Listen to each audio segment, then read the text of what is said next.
Hi, let's talk about albumin and hypoalbuminemia. Albumin is the most important and most abundant protein in the blood. It is essential for preventing fluid from leaking uncontrollably from the blood into the tissues. So in other words, it creates a force that keeps water inside the vascular system. What would happen if we had little albumin?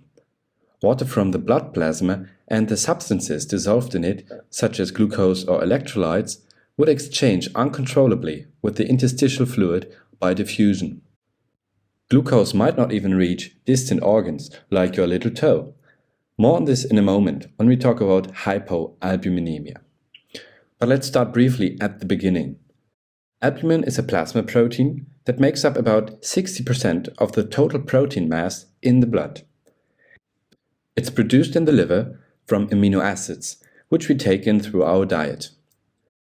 The normal concentration of albumin in plasma is quite high, at 3.5 to 5.4 grams per deciliter.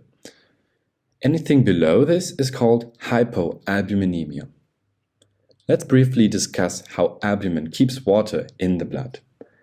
Albumin is a hydrophilic substance. Hydrophilic means that a chemical substance is well soluble in water because water molecules and those hydrophilic sites attract each other. This explains why albumin can in principle attract water or blood plasma and be dissolved in it, like salt in water when you want to cook pasta. But this doesn't yet explain why albumin ultimately stays in the vascular system. But the answer is quite simple. It has to do with the size of the albumin molecule. It is too large to exit the vascular system. Along the course of the blood flow, it therefore always remains in the vessels. It is particularly important in the venous system, where it helps to draw water back into the blood in order to enable exchange of substances. The force generated by albumin is called colloid osmotic pressure.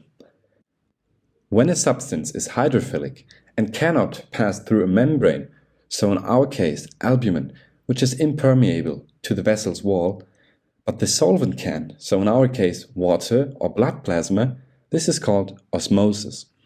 So albumin keeps water in the vascular system through osmosis. Let's briefly summarize.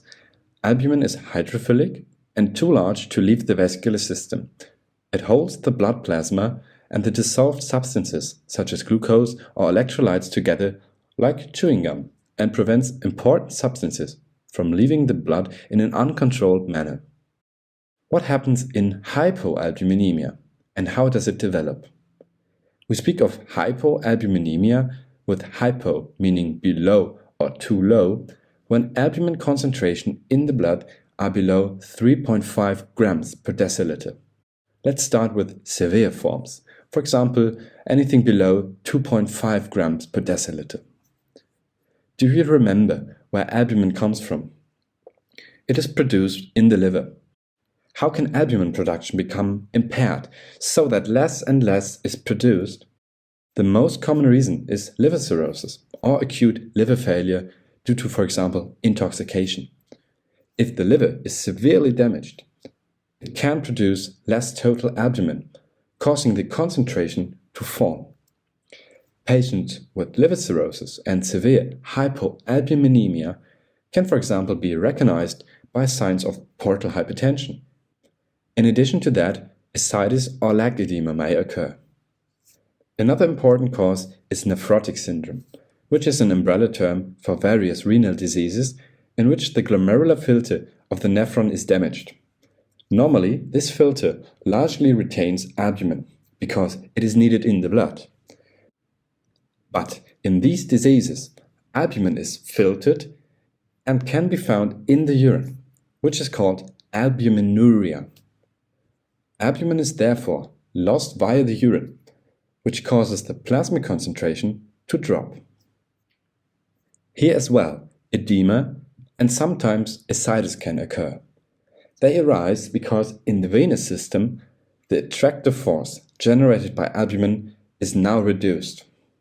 Water from the tissues is no longer drawn back as strongly and gradually accumulates in the interstitial space. Because of gravity, edema typically appears in the legs. Let's look at another organ. Proteins can also be lost through the gut in severe intestinal inflammation that destroy the blood-gut barrier. Protein-rich blood plasma passes into the intestinal lumen. These disorders are grouped under the term protein-losing enteropathy. Causes can include chronic inflammatory bowel disease or a severe Clostridium infection. This is a first overview of severe forms. Remember in particular impaired production, so liver cirrhosis, or loss via the kidneys, so nephrotic syndrome, and intestinal loss, so protein-losing enteropathy. These are all important, but rather severe forms. What then can cause mild hypoalbuminemia, for example values between 3 to 3.5 grams per deciliter? This typically occurs in older people. There are several reasons for this. Elderly people often have a one-sided diet and do not necessarily eat foods that contain much protein. When older adults, for example, consume little salt and protein, the so-called tea and toast syndrome may occur. This syndrome describes the following. In addition to hypoalbuminemia, also hyponatremia, so a low sodium concentration, may develop. Tea and toast are, of course, only examples of foods low in salt and protein and serve as a mnemonic for malnutrition. So remember, malnutrition in elderly people. Another cause is long-lasting chronic infections. We already know that albumin is produced by the liver. During infections, so-called acute-phase proteins, such as CRP, are produced, which is not only an inflammatory marker for us in the lab, but has also real antibacterial effects. This happens at the expense of other proteins, such as albumin. And for this, albumin is called a negative acute-phase protein. Over longer periods of inflammation, somewhere in the body, albumin levels can fall, sometimes by up to 25%. Let's summarize everything. Albumin is essential for keeping blood together. Kind of like chewing gum, it holds blood plasma together and pulls fluid with dissolved substances, especially from the venous system, into the intravascular space. This mechanism is osmosis. In hypoalbuminemia, more fluid shifts outward into the tissues. Therefore, edema and ascites develop. Causes of severe albumin deficiency include liver cirrhosis, nephrotic syndrome, or protein-losing enteropathy and chronic inflammatory bowel disease. Mild forms of hypoalbuminemia often occur in older adults with malnutrition or chronic infection. I hope this brief overview was helpful, and see you next time.